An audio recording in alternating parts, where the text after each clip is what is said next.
Assalamualaikum warahmatullahi wabarakatuh. Bismillahirrahmanirrahim. Alhamdulillah Hirobbil alamin. Allahumma sholli ala sayyidina Muhammad wa ala ali sayyidina Muhammad kama barakta ala sayyidina Ibrahim wa ala ali sayyidina Ibrahim fil alamina innaka hamidum majid. Para kadang pamirsa Kreweng Aji channel ingkang kinurmatan saha kadang mukminin wal mukminat ingkang dipun rahmati dening Gusti Allah Taala, monggo kita lajengaken malih kajian kula panjenengan sedaya menika ing sakmenika masuk utawi mlebet serat nomor kalih serat Al-Baqarah ayatipun 200 dosa dumugi ayat 200 likur. Kagem para kadang ingkang ing sakmenika ngadepi nandang gerah, mugi-mugi Gusti Taala enggal paring tamba usada saugi saged enggal seger kewarasan kados wingi dumateng para kadang ingkang ing sakmenika nandang masalah ingkang berat ingkang rumit, mugi-mugi Gusti Taala enggal paring solusinipun ingkang sae-saenipun lan ugi kagem para kadang ingkang ing sakmenika nembe tanggap warsa, mugi-mugi Gusti Taala tansah paring yuswa ingkang panjang, yuswa ingkang barokah, yuswa ingkang manfaat. Ugi kagem para kadang pamirsa ingkang sampun kersa paring subscribe, paring koreksi, paring atensi dhateng Kreweng Aji channel, kula ngaturaken gunging panuwun ingkang tanpa upami. Datang para kadang sedaya, mugi-mugi Gusti Allah Taala tansah paring seger kewarasan ayem tentrem kuat slamet sabar lan tawakal. Ugi Gusti Allah Taala mugi-mugi paring gampang lan gampil gangsal lancar anggen kula panjenengan sedaya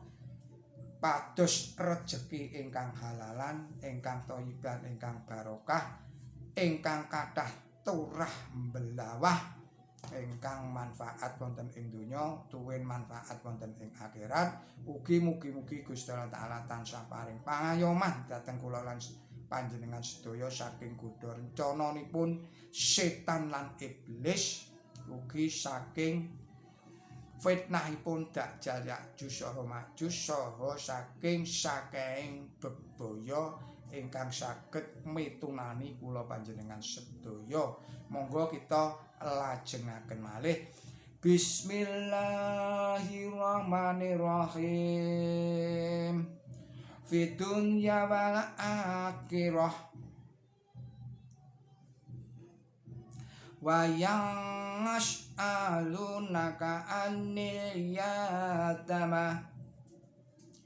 qul islahu lahum khairu wa in tuqaliduhum fa ikhwanukum wallahu ya'lamul mufsida minal musyrik walau sya'allahu la'anatakum innallaha azizul hakim.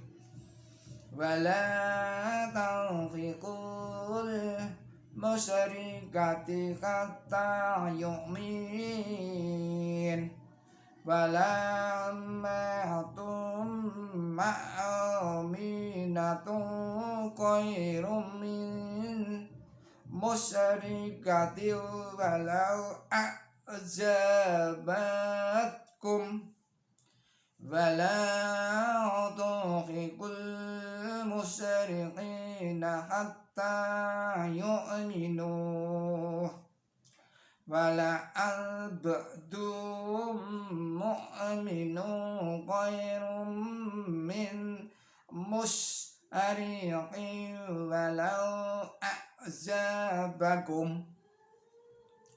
ulaika yad'una illa nar wallahu yad'u illal jannati wal maghfirati bi idni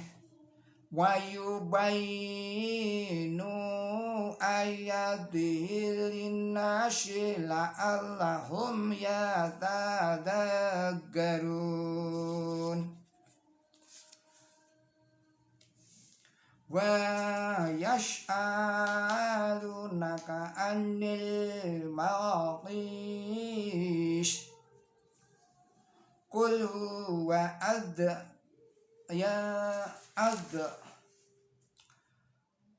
qul huwa adha fa'tazilun nisa'a fil mahis wala ta'aruhunna hatta yadhurn fa'idha tadhaharna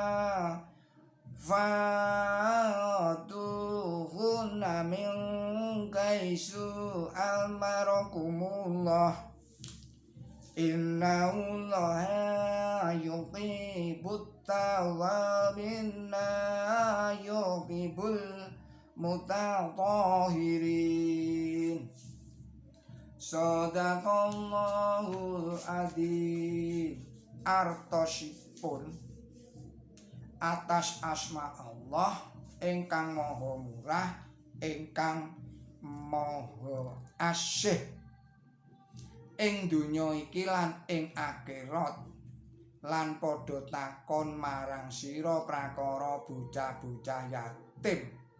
kandhanana angrigenake dheweke amrih becike urusane iku becik lan manawa sira dadi satungane lah wong iku sadulurira lan Gusti Allah iku anguningani wong kang kagawe wisuna lan wong kang agawe becik lan yen to Gusti Allah iku angarsakna amesti Gusti Allah bakal anibakake sira ing angel sayekti Gusti Allah iku minulya wicaksana lan aja padha angepek bojo wong wadon manembah brahala nganti tumeka dadine angestu lan sayekti wong wadon kawula kang angestu iku luwih becik tinimbang wong wadon manembah brahala sanadyan aneng semake ing sira lan aja padha anglakekake entuk wong lanang manembah brahala nganti tumeka dadine angestu sayekti kawula lanang kang angestu iku luwih becik tinimbang wong lanang manembah brahala sanajan aneng semake sira iki padha ngejak mara geni lan Gusti Allah iku animbali marang taman tuwin para mita atas karsane sarta anerangake timbalane marang para manusa darapun padha elinga wong padha takon marang sira prakara anggarap sari kandhanana iku rada mitunani mulane padha ngedohana wong wadon ing sajrone anggarap sari sarta aja sira nyedhaki nganti tekan resike. Dene yen dheweke wis resik lah kumpulana kaya dene anggone Gusti Allah dawuh marang sira, sayekti Gusti Allah iku remen marang wong wadon kang tansah padha tobat sarta panjenengane remen marang wong kang resikan. Maha leres Gusti Allah Ta'ala saha dawuhipun. Katerangan wonten ing ayat 212 peperangan ingkang kapeksa katindakaken dening para kaum muslimin ingkang ringkih saking panganiayanipun para mengsahing Islam punika boten kenging boten mesti mahanani kathah lare-lare sami dados yatim. Awit saking punika mila ing ngriki kasambetan dawuh bab prakawis panggulawentahipun lare yatim perlu ugi dipun terangaken bilih dawuh Quran suci ingkang sepuh punika mesti kalayan pangandika ingkang alus saha migatosaken sanget mitulungi tuwin nyukani tedha dhateng sedaya wau. Ing ngriki cekap kapethekaken salah satunggaling dawuh ingkang tumurun ing jaman wiwitan. Ananging dheweke ora niat njajal munggah ing dalan pagunungan kang sumengka lan apa ta kang ngertekake sira dalan pegunungan kang sumengka iku yaiku mardikaning kawula utawa aweh pangan ing dinane pacekelik marang bocah yatim kang isih ana alurane utawa marang wong miskin kang nglesot ing lebu. Kaserat wonten ing serat 9 inggih menika serat Al-Balad ayatipun ayat 11 dumugi ayat 16. Dawuh-dawuh ingkang kados mekaten punika saged suka seserepan sejati dhateng kula sami ing bab panggalihanipun Kanjeng Nabi Muhammad sallallahu alaihi wasallam anggenipun dados juru milujengaken saindenging kamanusan ingkang tumrap panjenenganipun damel sae dhateng sesamining tiyang punika kawajiban ingkang angka satunggal ingkang mesti kasebataken saben-saben nerangaken kawajibanipun manungsa dhateng pangeran. Katerangan salajengipun kaleyan terang ing ngriki kasebataken bilih sasatungan kaliyan lare yatim punika dipun kengingaken awit margi wontenipun dawuh kenceng bab prakawis ngreksa bandanipun lare yatim. Saweneh tiyang lajeng nganggep manawi sekuton kaliyan bandanipun lare yatim wau dosa. Salebetipun dawuh wau nedahaken bilih lare-lare yatim punika kedah karengkuh kados dene sederek. Katerangan salajengipun peperangan para kula ambali malih peperanganipun para kaum muslimin kaliyan para kaum manembah brahala punika nuwuhaken kawontenan enggal para manembah brahala sapunika boten namung dados golonganing tiyang ingkang beda agaminipun kaliyan para kaum muslimin kemawon nanging ugi dados mengsah ingkang sumedya numpes para kaum muslimin sesemaan kaliyan tiyang saking golongan ingkang merangi para kaum muslimin mesti badhe nuwuhaken bebaya tuwin nuwuhaken nalar ingkang riwet warni-warni menawi kacundhukaken kaliyan dawuh ing serat 60 inggih punika serat Al-Mumtahanah ayatipun 11 tetela menawi sesembahan kaliyan titiyang tetela menawi sesemaan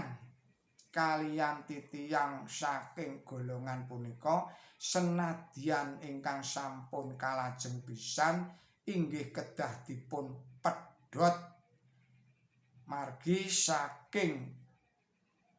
paperangan kala wau mila sesemaan mekaten punika dipun awisi nanging ing rehning panembah brahala makaten ngalang-alangi kemajengan pikiran mila senajan wiwit tumindakipun awisan wau ing nalika wonten kawontenan ingkang tartamtu tumindakipun awisan wau lastantun salami-laminipun perlu dipun terangaken bilih tumrap titiyang pandherek ing kitab beda malih garapipun mirsanana serat gangsal serat Al-Maidah ayat gangsal dados para panembah brahala ing ngriki punika ingkang dipun kersakaken bangsa Arab ingkang boten gadhah cecepengan kitab ingkang mangka tuntunan angger-angger Yahudi ngawisi sesemaan kaliyan sedaya umat sanesipun Yahudi menika kaserat wonten ing kitab Pangandaring Toret pasal 7 ayat 3 tuwin ayat sekawan dalasan Paulus ingkang pamanggihipun ing bab sanes-sanesipun longgar sanget inggih ngawisi tur kanthi kenceng sesemaan kaliyan tiyang kafir aja padha narik pasangan kang ngeseh rinaket karo wong kang ora pracaya sebab ana babaton apa ing antarane bebenaran lan duraka tuwin ana patunggalan apa ing antarane papadang lan pepeteng Romawi kalih Korinti 6 ayatipun 51 angger-anggeripun Islam nyelakaken angger-angger Yahudi tuwin angger-angger Nasrani kula ambali malih angger-anggeripun agami Islam nyaekaken angger-angger Yahudi tuwin angger-angger Nasrani mrisanana katenangan angka 667 katerangan salajengipun ing ngriki katerangan nalar-nalaripun dene sesemaan kaliyan tiyang manembah brahala inggih punika mengsah-mengsahipun para kaum muslimin dipun awisi ngajak dhateng latu punika tegesipun ngajak dhateng karisaan tumraping gesang sapunika boten prabéda kaliyan swarga punika ingkang dipun kersakaken kabegjan para titiyang Turki ingkang sami sesemaan kaliyan para wanita Yunani Austria tuwin Prancis senajan sampun sami sumerep bilih bangsa-bangsa wau sami ngangkah ing karisaanipun sami angsal wulang wuruk punapa menggah ing sajatos-jatosipun latu ing dawuh ngriki punika awit darah ngamonca ingkang kalebet wonten ing antawisipun bangsa Turki wau lajeng ngrikiti karajan Turki saking ngelebet. Katerangan salajengipun rukuk ingkang sampun ngrembak prakawis-prakawis ingkang tuwuh awit saking wontenipun peperangan ingkang dipun alami dening kaum muslimin ing wekdal wau bab ingkang kantun piyambak inggih punika prakawis sesemaan kaliyan titiyang golonganipun mengsah. Sasampunipun ngrembak bab sesemaan Quran suci lajeng nglajengaken rembak bab prakawis kawajiban ingkang gegandhengan kaliyan sesembahan. Lah ing bab prakawis punika ugi wonten sesambetanipun kaliyan bab prakawis perang. Peperangan punika boten namung mahanani wontenipun lare-lare yatim kemawon nanging ugi mahanani tiyang estri dados waranda. Mila ing ngriki lajeng badhe ngrembak bab prakawis wewenangipun para waranda tuwin prakawis anggenipun sesemaan malih nanging rehning bab prakawis wewenangipun tiyang estri ingkang kapegat tuwin prakawis anggenipun sesemaan malih punika sesambetan rapet kaliyan prakawis saminipun punika ingkang tumrap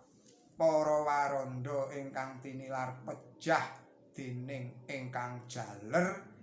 Mila pirembakanipun bab punika inggih dipun wiwiti kaliyan prakawis-prakawis ingkang gegayutan kaliyan tiyang-tiyang estri ingkang kapegat.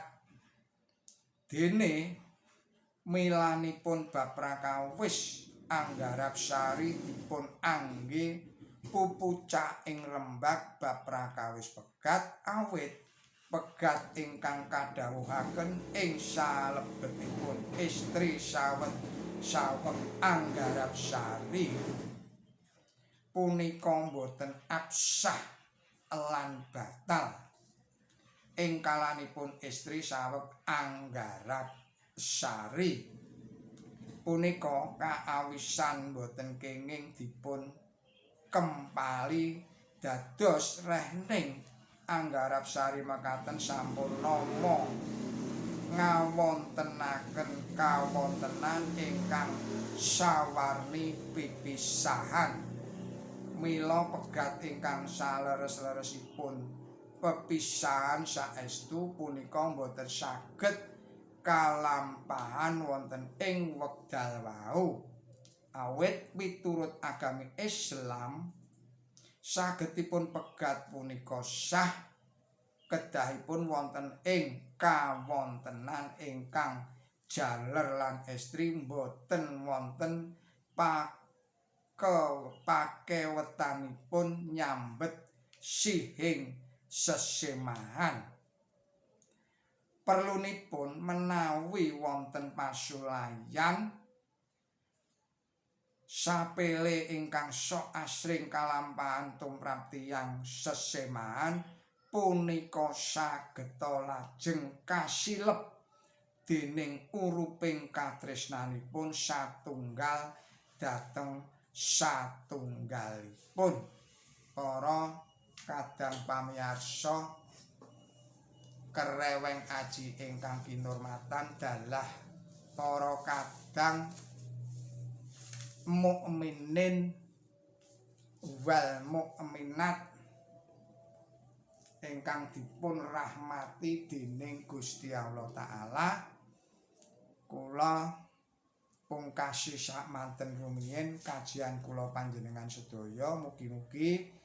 menika sedaya saged ngiyataken iman tuwin takwa kula panjenengan sedaya dhateng Gusti Allah Ta'ala lan ugi saged ngiyataken ilmu tuwin amal kesaenan kula panjenengan sedaya.